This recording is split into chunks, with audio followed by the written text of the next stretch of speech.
বাংলাদেশ পাকিস্তানের পক্ষে যাবে একবার, আরেকবার আরেক সরকার আসলে ভারতের পক্ষে যাবে, এটা আমি মনে করি এটা বাংলাদেশের স্বার্থ নয়।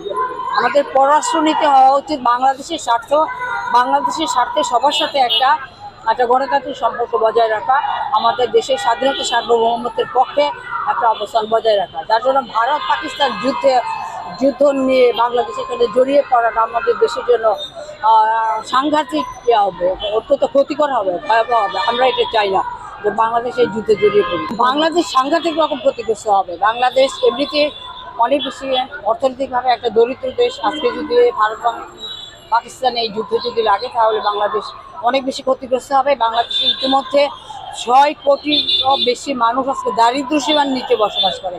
এই যুদ্ধ যদি লাগে তাহলে এই দারিদ্র সংখ্যা আরও বেশি বাড়তে থাকবে। আমাদের জাতীয় অর্থনীতিতে আজকে আমাদের গ্রামীণ অর্থনীতি সব কিছুতে সামগ্রিকভাবে আমাদের দেশের অর্থনীতি অনেক বেশি ক্ষতিগ্রস্ত হবে। পারমাণবিক যুদ্ধ নিয়ে অনেকেই বলেছেন এখানে, এবং পারমাণবিক যুদ্ধের আশঙ্কা এখানে উড়িয়ে দেওয়া যায় না। আমাদের যে ভূ রাজনৈতিক অবস্থান আজকে আমাদের চারপাশের দেশগুলির যে অবস্থান তাতে কিন্তু এটিকে উড়িয়ে দেওয়া যায় না বলে আমি মনে করি। কিন্তু আমরা দেখতে চাই যে বাংলাদেশের শাসক শ্রেণী এবং বিশেষ করে বাংলাদেশের সরকার এই ব্যাপারে খুব সতর্ক থাকবেন এবং এই পারমাণবিক যুদ্ধ যেন না হয় সেই জন্য তারা আন্তর্জাতিকভাবে তারা আমাদের জাতীয় পর্যায়ে, আঞ্চলিক পর্যায়ে এবং আন্তর্জাতিক পর্যায়ে তারা যে ভূমিকা রাখবেন সেটা আমরা দেখতে চাই। সেটা হবে আমাদের দেশের জন্য মর্যাদাপূর্ণ একটা অবস্থা। বাংলাদেশের অবস্থান কোনো দিকে না, বাংলাদেশের অবস্থা থাকবে বাংলাদেশের মানুষের প্রতি, বাংলাদেশপন্থী। আমরা বাংলাদেশপন্থী দেখতে চাই। আমাদের সরকারকে এক সরকার হাসিনা সরকারকে দেখবো ভারতপন্থী, আবার ইউনিট সরকারকে আমরা দেখবো যে পাকিস্তানপন্থী, এরকম কিন্তু আমরা চাই না। বাংলাদেশের মানুষ হচ্ছে অত্যন্ত শান্তিপ্রিয় মানুষ এবং আমরা শান্তিপ্রিয় মানুষ হিসেবে আমরা আমাদের জাতীয় স্বার্থের পক্ষে, আমাদের জাতীয় স্বার্থ নিয়ে আমাদের জাতীয় অর্থনৈতিক বিকাশের পথে আমরা এগিয়ে যাবো, এটা আমরা দেখতে চাই। এটা কোনোভাবেই আজকে কোনো যুদ্ধের পক্ষে বাংলাদেশ সরাসরি অবস্থান নেই, এটা কোনোভাবেই আমরা চাই না। 5 তারিখের পর আমরা দেখেছি ভারতের সাথে পাকিস্তানের সাথে বাংলাদেশের সম্পর্ক তৈরির জন্য পাকিস্তান উঠে পড়ে লেগেছে। আসলে এই বিষয়টা স্বাধীনতার সাংঘর্ষিক ছিল।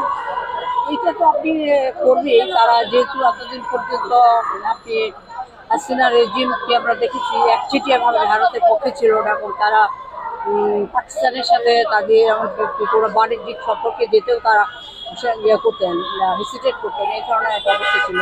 তো সেই কারণে পাকিস্তান মনে করেছে এইবার, এবং বিশেষ করে তারা দেখছি যে কিছু ধর্মপন্থী দল আছে যারা এই আন্দোলনে ছিল, এটা দেখে তারা উৎসাহী হয়েছে এবং সরকারও নিজেও কিন্তু সেই উৎসাহে কিন্তু বলা যায় যে পালে হাওয়া দিয়েছে। আমরা মনে করি যে সেটা ঠিক না। আমাদের একদম পাকিস্তানপন্থী হওয়াটা আমাদের আমাদের আমাদের জাতীয় স্বাধীনতা, আমাদের জাতীয় সার্বভৌমত্ব এবং আমাদের আত্মনিয়ন্ত্রণের অধিকারের বিপরীত হবে বলে আমরা মনে করি।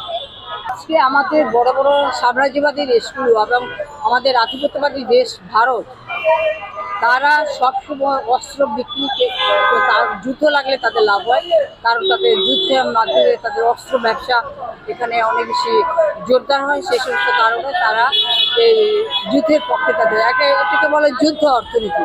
ইউরোপে আমেরিকা আপনি শুনবেন যে সেখানে আমেরিকাকে বলে যে যুদ্ধ অর্থনীতি দেশ। আজকে বাংলাদেশ এই যুদ্ধ অর্থনীতির কোনো অংশীদার হোক কোনোভাবে, সেটা আমরা কোনোভাবে চাই না।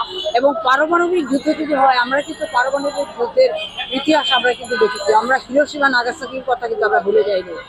যার জন্য আজকে যে রূপ করে আমাদের যে পারমাণবিক বিদ্যুৎ কেন্দ্র যেটা হয়েছে, শেখ হাসিনা যেটা করেছিলেন পারমাণবিক বিদ্যুৎ কেন্দ্র, আমরা কিন্তু সেই অবস্থান থেকে কিন্তু এটা বিরোধিতা করেছিলাম যে আমাদের পরিবেশ ব্যাপকভাবে পরিবেশ বিধ্বংসী, আমাদের অর্থনীতি বিধ্বংসী, আমাদের জাতীয় স্বার্থ বিধ্বংসী হবে এই পারমাণবিক বিদ্যুৎ কেন্দ্র।